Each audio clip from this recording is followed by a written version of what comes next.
안녕하세요. 교통사고 전문 로펌 윤현희의 대표 변호사 이기루입니다. 오늘 Q&A 시간에는요, 교통사고로 굉장히 크게 다쳐서 장애 판단에 대해서 질문하신 분의 내용을 살펴보도록 하겠습니다.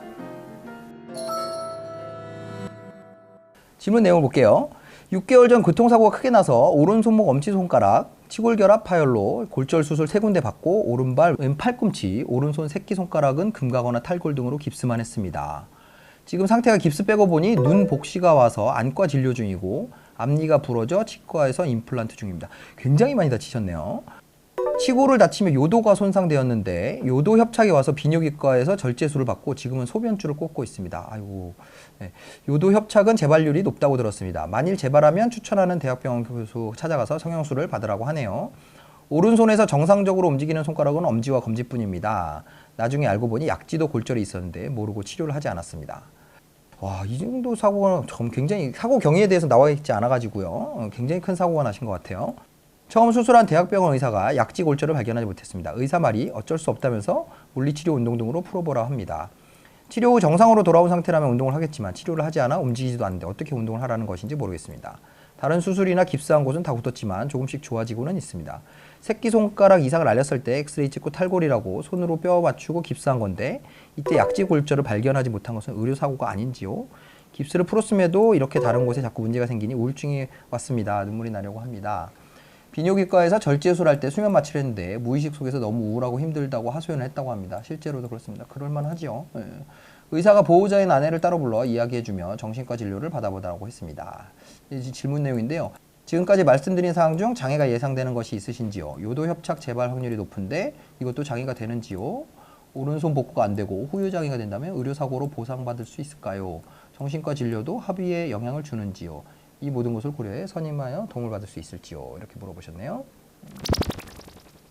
질문 내용 굉장히 긴데 간략하게 답변을 드릴게요. 먼저 안과 같은 경우에는 직접적인 손상이 있는지에 대한 확인이 좀 필요할 것 같습니다.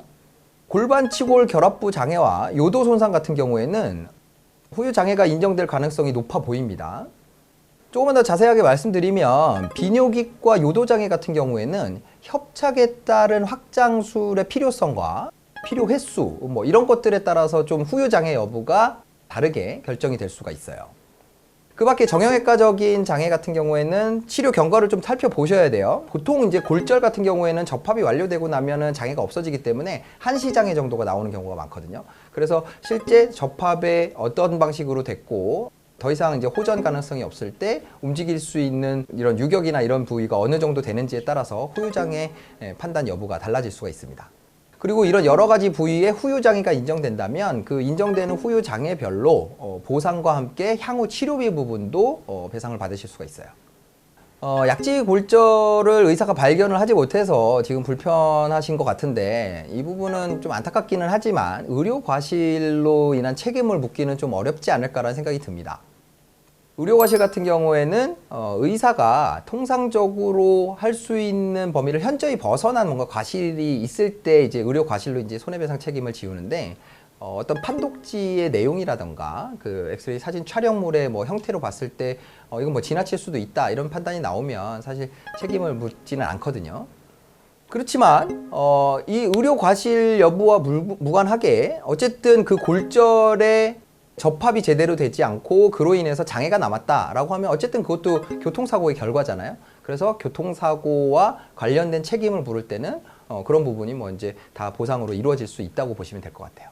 후유장애 인정 여부에 대해서는 지금 질문에 올려주신 내용만 가지고는 저희가 정확한 답변을 드리기는 좀 어려울 것 같고요. 정신과 관련된 부분도 인정받을 수 있냐 물어보셨는데 정신과 관련해서는 외상후 스트레스성 장애를 인정받으면 장애를 인정받을 수도 있고요. 그 한시장애로는 한 3년 그리고 이제 장애율은 한 12% 정도 인정받을 수 있다고 생각하시면 될 것 같아요. 그렇지만 이 부분도 역시 실제 진료의 내용이라든가 이런 좀 더 구체적인 내용들이 나와야 이 진단의 가능성이나 아니면 후유장애 판단 여부 이런 것들을 말씀드릴 수 있을 것 같네요. 자, 질문엔 되게 여러 가지 내용을 올려주셨는데 이 영상을 통해서 답변을 다 드리기에는 정보도 좀 부족하고 시간상으로도 좀 제약이 있습니다. 그래서 보다 자세한 상담을 원하신다 그러면 저희 사무실로 연락하셔서 내방 상담을 하시길 권해드리고요. 그리고 내방을 하실 때는 의료 관련된 자료들 이런 거에 지참하고 오시면 좀 더 자세한 상담이 가능합니다. 오늘 Q&A 시간은 여기까지 하고요. 오늘 영상이 도움이 되셨다면 구독, 좋아요, 알림 설정 부탁드리겠습니다. 지금까지 교통사고 전문 로펌 윤현리의 이기로 변호사였습니다. 감사합니다.